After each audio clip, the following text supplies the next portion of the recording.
You have Democrats in New York City, for example, encouraging the rioters who are assaulting ICE officers, removing criminal aliens from their communities. You have Democrats trying to create tracking apps to tell the criminals, the fugitives, the rapists, the killers, the cartel members where and when ICE is going to be. You have Governor Pritzker trying to get ICE out of his city to protect illegal alien monsters who are committing crimes against children, against women, instead of protecting American citizens.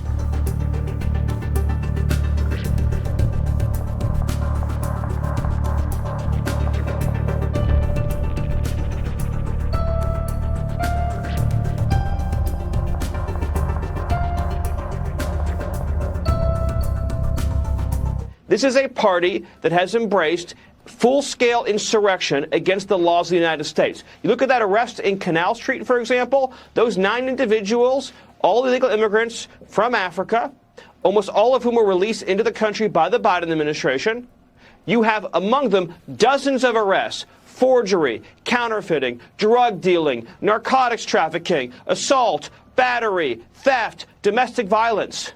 And Democrats are saying these illegal aliens caught and released by the Biden administration not only should stay in our country, but they'll violently attack any federal officer who tries to remove them.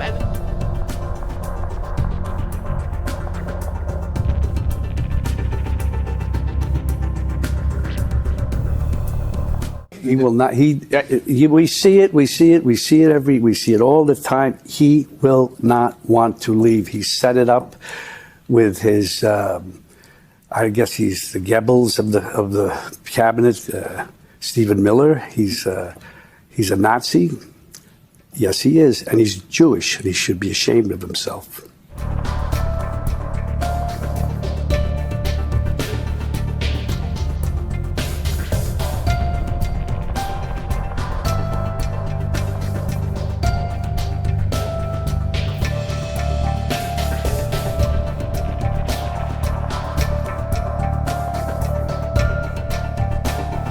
Court has ruled that Donald Trump can deploy Oregon National Guard troops into the city of Portland. Now, look, this has been interesting, Kosher. I'm keen to get your views on how big of a win is this, because there's been a lot of setbacks in Donald Trump's efforts to crack down on crime in parts of America. This has gone to court. The Court of Appeals has now gone, no, go for it. But does it set a standard? It certainly sets a good winning precedent for the Trump administration. The other side very well may appeal it up to the Supreme Court, and they'll obviously have the final say. But they are largely expected to uphold this ruling. And in other cases where other circuits and appeals courts have ruled in the reverse and the opposite effect, those are making their way up to the Supreme Court as well. And the expectation is that the Supreme Court will, again, rule in the Trump administration's favor.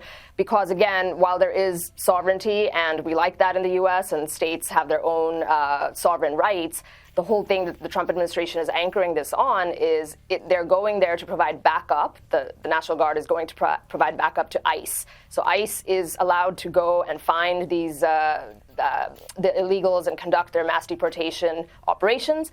If they're being attacked, which they are, day in and day out, the National Guard and whoever else the federal government wants to deploy to protect ICE agents, they are allowed to do so. That's what this ruling says. It's a very important precedent, and hopefully we see that ripple effect come out in the other circuits.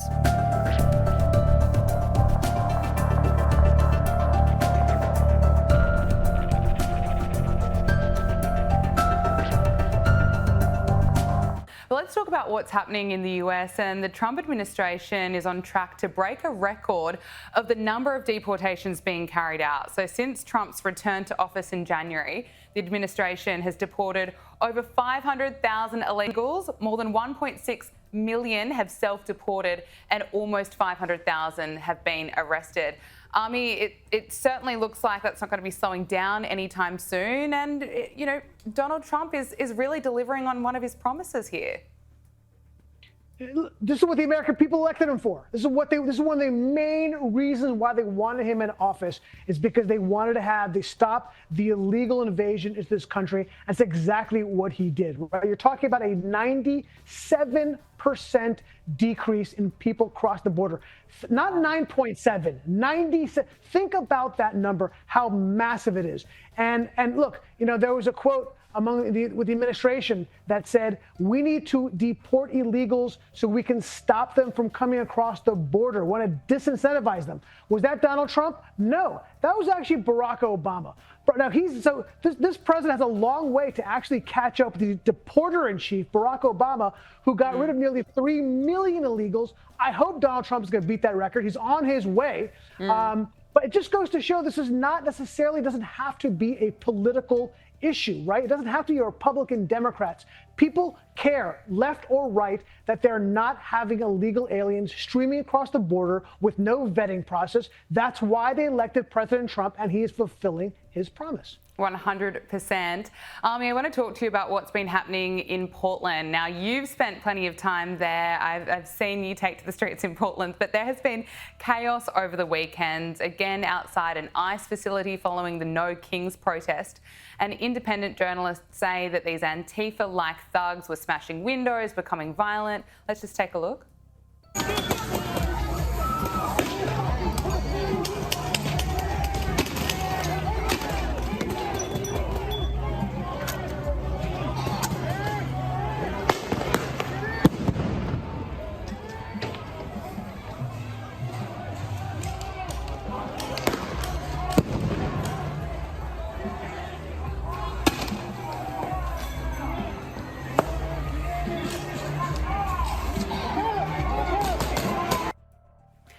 Appeals court has also ruled that Trump can deploy National Guard troops into Portland, a big victory for Donald Trump. But can you talk to us about what it's like after spending a fair bit of time there, seeing what the protests are like that the media calls peaceful? Yeah, and by the way, just to correct you one thing, you say Antifa-like. No, this is Antifa, right? This is exactly what Antifa is all about. Antifa are violent thugs that are oftentimes armed, and they have no issue at all with deploying violence against a journalist, against a regular person in the street, or against federal officers or police officers. This is what we're dealing with. They have weaponized the left's rhetoric, and they are using it literally as weapons. When I went, nothing has changed. You see that footage, and it looks like you're in some South American dictatorship, right? You think that's what's going on. This is what's happening here because you have people in the streets trying to overthrow the government. They are attacking federal facilities with weapons, with firebombs. Nothing's changed. When I was there a number of years ago, the same image, what you just showed me could have been when I was there. And by the way, I'll be going back there, obviously, because this is the tip of the sword in terms of how we're dealing with hard left radicalism. When it comes to a little more nuanced approach, look, when it comes to bringing in federal troops, right, the National Guard, and I've been saying this over and over again, I have of two minds. There is a time for it, right? For example, when the LA riots were happening, when they're attacking federal facilities, like they are in Portland, that is an absolute credible need to use federal intervention to stop violence against federal buildings. I'm not so for it when it comes to policing outside of Washington, D.C. D.C. is a separate issue because it's literally part of the federal government because it's a district, not a state or in this country. Not such a fan of using it in blue cities like Chicago unless there's a credible threat against federal buildings like they are in Portland. Then by all means, let's have at it.